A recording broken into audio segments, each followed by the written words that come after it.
not only visually but physically into our design. The reason for that now is very clear. For many people, we become part of what they call a tactile deprived society. And this is the biggest culprit of that. Our fingertips, our hands are just on flat screens and keyboards all day long.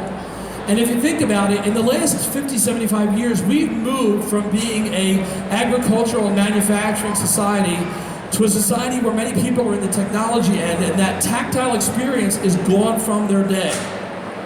So when we have flowers in our environment, we have flowers in our area, we walk out into nature, we walk out into a flower shop, the first reaction is not necessarily let me smell the roses. The first reaction is, oh my gosh, let me feel these hydrangea, let me touch the moss, let me feel these hard berries. And it's your mind making connections with materials and your mind like firing on all engines again, some of which might have been shut off for part of your day or even part of your week or your month or whatever that is. So being with these flowers and getting to enjoy the tactile part of it is a very important part of our day. We have 8 minutes left, designers, just so you know. While we're on that subject of being with flowers, the Society of American Florists did a very interesting study. They did two actually, a few years ago, and the results I thought were just amazing. The first was, what do people do when they receive flowers in their home? And most likely, people do not put the flowers in the place where the flowers look best in their home. Guess where they put the flowers? Where? In the place where they frequent, or the place where they are the most. Yeah. They want them where they're going to be most. There is a specific reason for that. We are living human beings. We are biological creatures, and we are wired to think a certain way. When we're in an environment that is totally void of plant and flower material, we get a little antsy. We feel like we're not in a good place, and we just kind of want to move somewhere else. And it's because it's our brain saying, go somewhere else. Anybody want to take a guess at why that happens? Nobody? All right, I'll tell you then. Surprise, right? The reason why that happens is, think of this. If there are seeds that become plants, that become trees, that have branches, that have flowers, what appears on the branch after the flower is gone? A fruit, which is for us, food. Food. If we are in a place that is completely sterile and void of all those materials, our brain's saying, move on, buddy, you're not going to be good here for a long period of time. That's why flowers are so good for people. Their other study actually shows that flowers in your environment will lower the blood pressure, will reduce anxiety levels, and will make people just be in a better mood. That's why flowers are so wonderful, and that's why many floral designers absolutely love what they do. You can't help but be in a good mood when you work with such a beautiful product. Designers, you guys are going to town up here. You still have 6 minutes left, and these are looking beautiful already.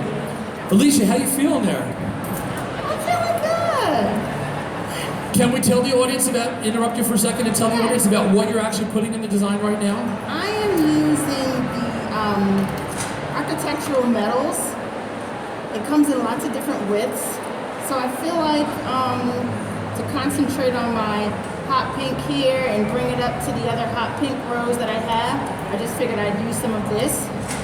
I don't know the actual technical term for it? It is the flat wire from the Smithers Oasis company. So look at what Alicia's doing. And it goes, you know, it has the flexibility to make whatever shape you want. So I'm a little stumped at the moment for the shape. You're doing great. So what do you think, audience? She's doing great, isn't she? Let me point out a couple of things for you. She's much better than she's leading on to be here, and she's doing many things that are very, very clever here. Number one is, under the principles of design, we have a principle called dominance, and that is what's strong in the design, what's really important. There's a secondary principle that runs underneath dominance that's called accent. An accent for us is, it's kind of the opposite of dominance. It's just something little, but it's when you're adding something to the design to just create additional interest. Think of maybe a woman picking out her gown for the gala that was here. She's got her shoes and her hair done and her dress, and the jewelry might be that accent to make it a little bit better. That's exactly what Alicia's doing right here. She's adding something to that. I knew that all along. The other thing that she's doing is she's connecting the top to the bottom, and she's what we call using unity, which is one of our principles of design. She's unifying the entire arrangement. and doing it very beautifully through the color that brings one up into the other. Many times in floral design, we see a misuse of unity all the time.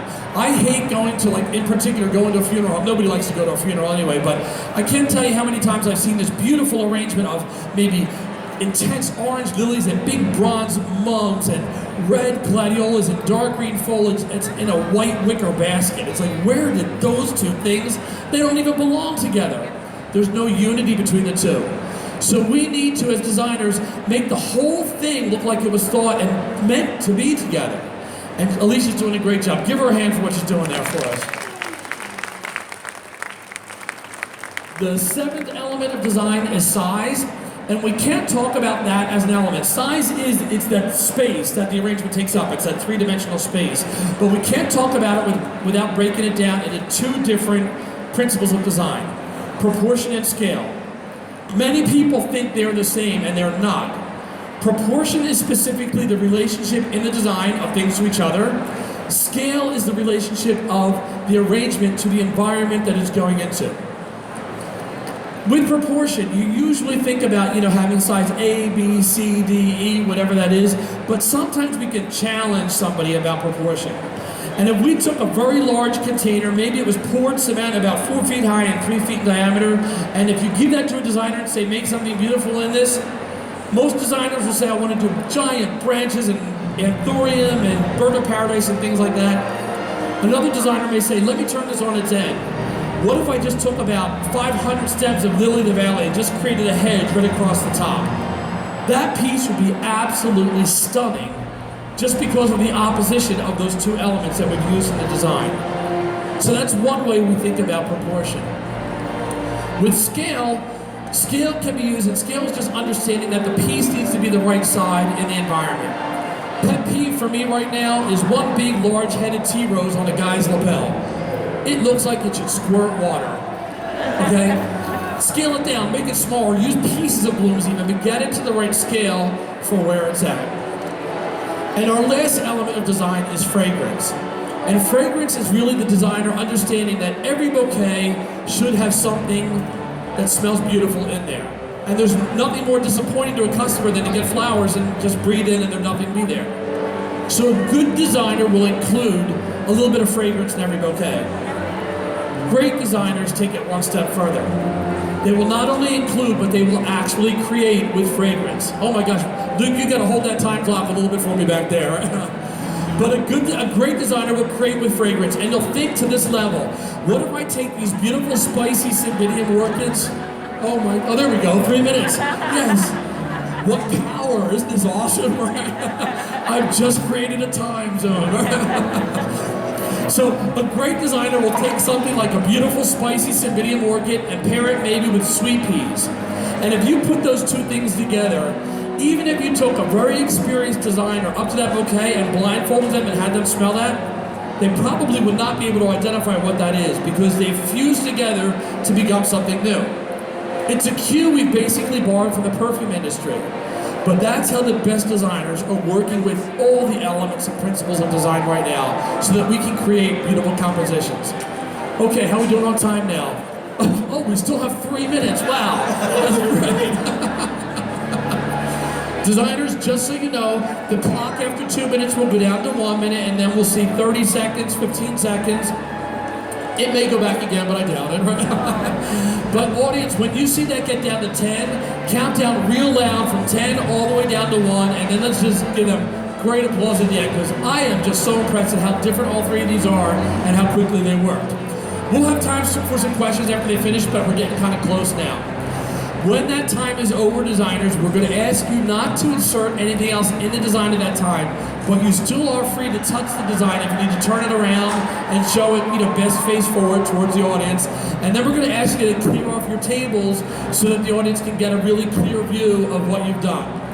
We'll also ask the designers when the competition is over to stay up on the stage. So if you have questions individually for them or you want to get a really good look at maybe something they did, you'll be able to get a chance to get up there and look at it and take some pictures. So we're down to less than a minute now, designers, and you're all doing wonderful. Everybody also wants to just add one more thing, right? You kind of look at it and think, what else can I do? Is everybody looking at one thinking this is going to be my favorite? Yeah, everybody kind of gravitates. It's like having a good, stylist or a hairdresser. That's who wants to work with me. They're all looking fabulous. Yeah, it looks good. What do you think, audience? Mary Jo's asking, is this the right angle? Is it looking good? Yeah. I can't tell. If you want to come around and look from the front, you're welcome to. It's up to you. There's steps on that side if that makes it easier for you. So we have 45 seconds left. And it sounds like they were kind enough to play some really dramatic music for us in the background here. It was making me nervous. Sorry, excuse me, just And we have 30 seconds left, designers, so we're getting very close. What do you think, audience? Are you glad you came here today? Yeah? All right. We're down to 15 seconds, designers. It is very close now.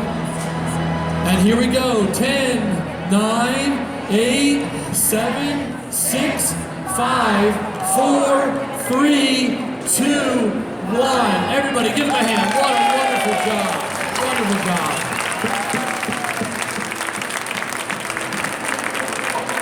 Okay, wow. So designers, feel free to keep cleaning up your tables. So right now we're going to ask the audience members. I would like to have 3 volunteers from the audience. One person to point out something that they think is wonderful in the design Alicia made. One person to point out something that is wonderful in the design that Matthew made. And one person to point out something wonderful in Mary Jo's creation. So can we start with something for Alicia? Who sees something they want to share with the audience that they really love in this beautiful design Alicia made? There's somebody back there, thank you. Thank you. Hi there, what's your name and where are you from? Betsy, and I'm from Harrisonburg, Virginia. I go to Shenandoah Valley. Well, welcome here. And the thing that impresses me about her arrangement is that it makes sure I move from the top or top to bottom. It sure does, and when you find your place to one, it makes you move back to the other again, right? So Alicia, she loves the movement and the way you've drawn the eye through the design. So give her a hand. Very nice job. And do I have a volunteer that could share something they see in Matthew's design that they think is exceptional? Oh, you're just going to stand right up there. I love What's your the name movement. first? Nadia, Hi, Nadia. Where are you from? Virginia. Welcome. Okay. I love the movement in Matt's. It's bursting, and the flowers are moving up, and my eye is moving up, and then there's a nice complement on the side with the arches. So, or the circular. Very nice observation. Thank you. Thank you, and thank you, Matt. Very nice. Oh, look at that. There's your reveal, huh? Which is interesting because sometimes we need to think about perspective. How is this going to be viewed? Is it straight on? Is it all around? Is it looking down? So, nice addition, Matthew. Thank you. Okay, now we need somebody to volunteer to point out something in Mary Jo's design. We have somebody back here?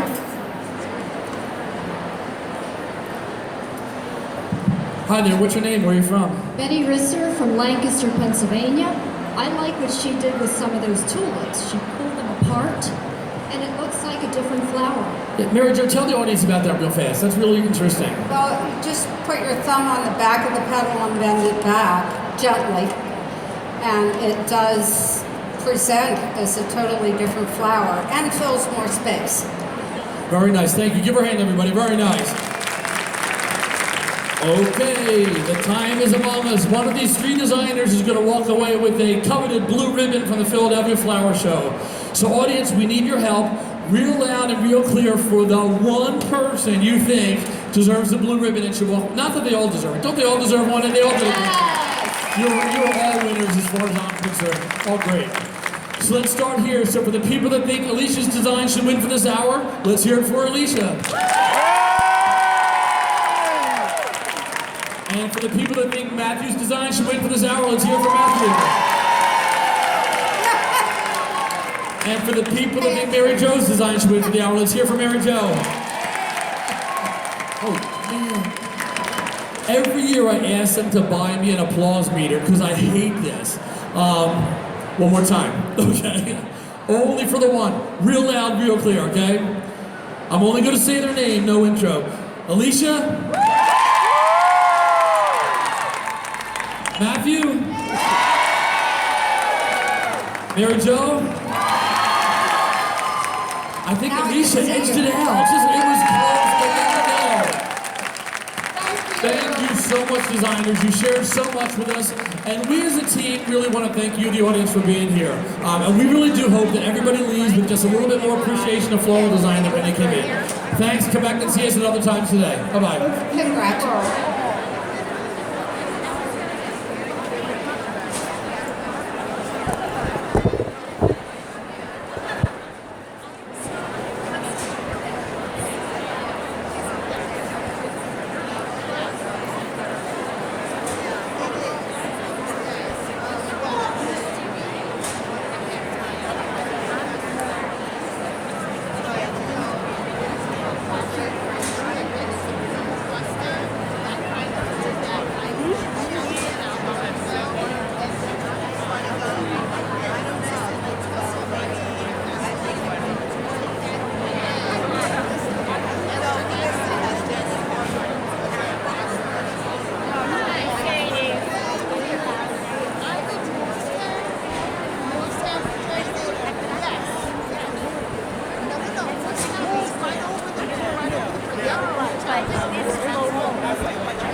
It rolls backwards when somebody knocks into it, so we don't want to knock her down.